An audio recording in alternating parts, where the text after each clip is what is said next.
Alright, we have the video that is going to introduce all of the bots competing in Season 3 and the new format for Season 3. So we will be ditching the fight card format and we will be going into a new one, but I'll discuss the format later. Let's get into the new bots. All the bots we have in the arena currently are the newcomers. Let's get started. We have first newcomer, which is a control bot. Lifts up here. Very long grabber and suplexer. This is Gridlock. Gridlock is looking to just completely control the competition. Gridlock is pretty good in testing. They didn't really lose much. So we're looking forward to seeing Gridlock compete. Next up is Nemesis from Ballistics Test Robotics. Nemesis is very powerful full body spinner. Nemesis will be looking forward to being the second of the only two full body spinners, along with a different full body spinner. So Nemesis is open to do good. We have next up is Anomaly, a very powerful vertical spinner with a low front wedge. Anomaly is pretty good too. It does hit very hard. Next up, Reverb, which is a front hinged flipper. So it's supposed to get under a robot and then kind of hop them over like that. Reverb's weapon is pretty effective. It does really well. Very good control bot. We have Thunderbolt, another flipper, or another bot from Ballistics Test Robotics. It is a very powerful flipper. Top toss bots all over the arena. We're looking forward to seeing bots fly when Thunderbolt steps into the arena. Next up, we have personal favorite of mine, Cattywampus. Cattywampus is kind of based off Fully Defined from NHRL. It's a very wide vertical spinner. It hits pretty hard, does some decent damage, and it's kind of meant to control opponents, kind of corral them with their wide body. Next up, we have Yellow Jacket. Yellow Jacket is a very lightweight robot, but when it comes to being lightweight, it also is very fast. And it's a suplexer, so it's supposed to get under, lock them in with their forks, and then throw them over their head. Very effective weapon. It does really well too. Next up, we have Berserk. Berserk is a vertical spinner that hits pretty hard.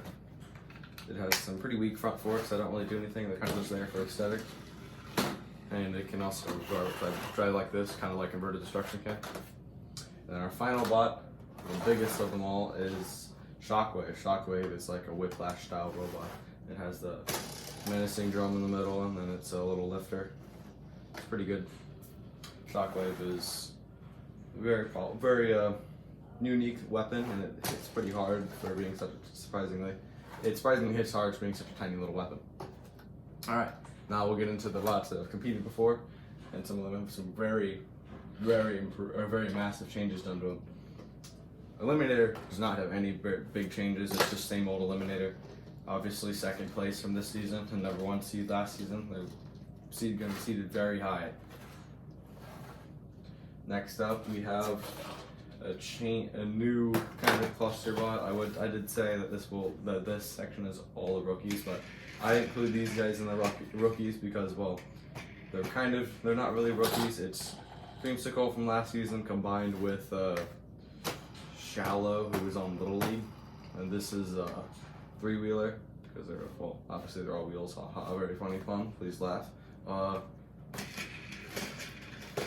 yeah, their weapons are pretty weak, but they're still very durable, and there's also 3 of them. You only have to knock out 2, by the way, to win. We have Double or Nothing, a surprising return from this robot, but Double or Nothing has had some slight upgrades. Their weapon spins a lot faster, and their weapon's a little heavier too. So it should hit it overall a lot harder. It can now self-right as well. I didn't know if it could or couldn't last season. We have a brand new Inverted Destruction. Inverted Destruction has had a lot of changes in the off-season.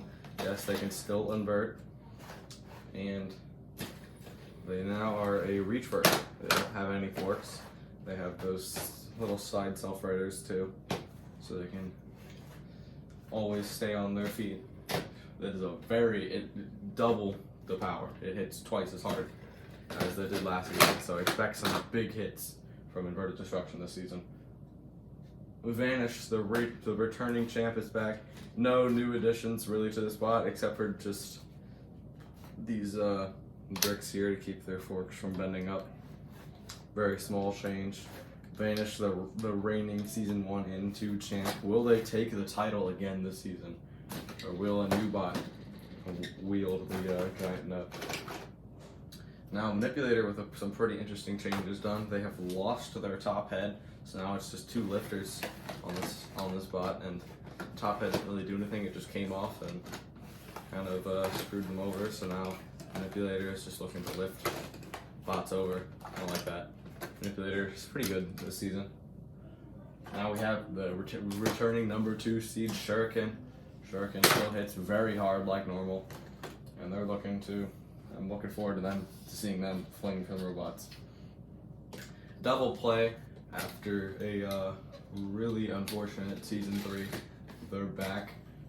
They're the same as they were last season. No new changes to them at all. Nothing. They didn't really done anything. They've just been making sure the bot works, and it's definitely does work at that. Alright, we have Titan. Titan has got some very big upgrades here. They've moved the brick separator forks down from up here to right here, and they lift, and they're still pretty durable and very low to the ground. And that asymmetrical anchor style disc has gotten a couple upgrades. It's a lot heavier and it's a lot more durable. So hopefully it won't be breaking as often as it did last season. Sorry about the wedge. Same old big old wedge. It's still very low to the ground and good at deflecting horizontal spinners. It's still a good control bot. Nothing really changed about it at all. Still very good. Our next robot is Heartbreaker. Heartbreaker has some new additions since their very poor season 2. They have a back panel to keep these front forks on better, and I'm looking forward to seeing these guys back in action again. Now this bot, Icebreaker, is back, and they have a lot of new changes. The front wedge is back, same old weapon, so a little bit of changes to it. They have they've improved a lot this season. Their frame is much more durable, and they will not be going 0-3 like they did last season. Trigger warning. Once again, a big upgrade. They have a completely new chassis, and they have a completely new weapon as well. This bot is back, and it is definitely better than it's ever been. Hopefully this bot won't have an early exit like they did last season. I'm definitely looking forward to this bot. It hits really hard too. We have the returning number 1 seed Vertigo. After their shocking exit in the round of 8 last season, they're back, and they are definitely nothing really new about them at all. Vertigo has had 0 changes in the off season. Their weapon spins a good bit faster now after some axle changes, and now Vertigo is definitely gonna go for the giant out this season. Crafter, very lackluster season 2. I was surprised they even got into this season. Crafter, I don't think they made they did make the bracket. They were the number 14 seed. They did do pretty good in the qualifying rounds, but they were instantly eliminated by the 19th seeded Weewoo. Instantly flipped up and out of the arena there. Crafter returning, no new changes really. Hopefully they do better. Catastrophic, big changes. This is the only other full body spinner in the field. After breaking one of their Lego pieces against Eliminator and their surprising exit in the round of 16, they have some new pieces. Their spinner hits harder than ever, and they are definitely ready to put more holes in my arena and put more holes in bots. We have Contradiction back again. They have finally finished out their wedge, and they have made it much more durable since it was last season. Contradiction is looking forward to being. I'm looking forward to see Contradiction be a dominating control bot. We have ADHD, represented by the 2 fidget spinners.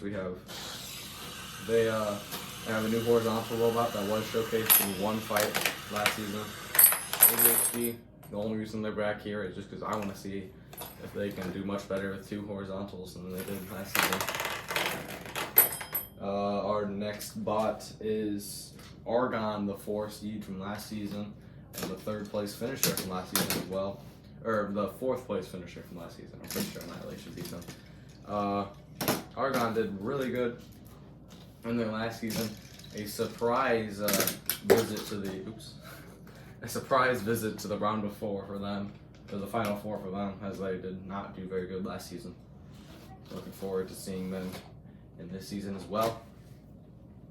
Annihilation, speaking of the 3rd place finisher, we have Annihilation. This is another very, very powerful weapon. They have no new changes, neither does Argon. Both bots have no new changes, they're just back and they're looking forward to seeing how far they can go this season.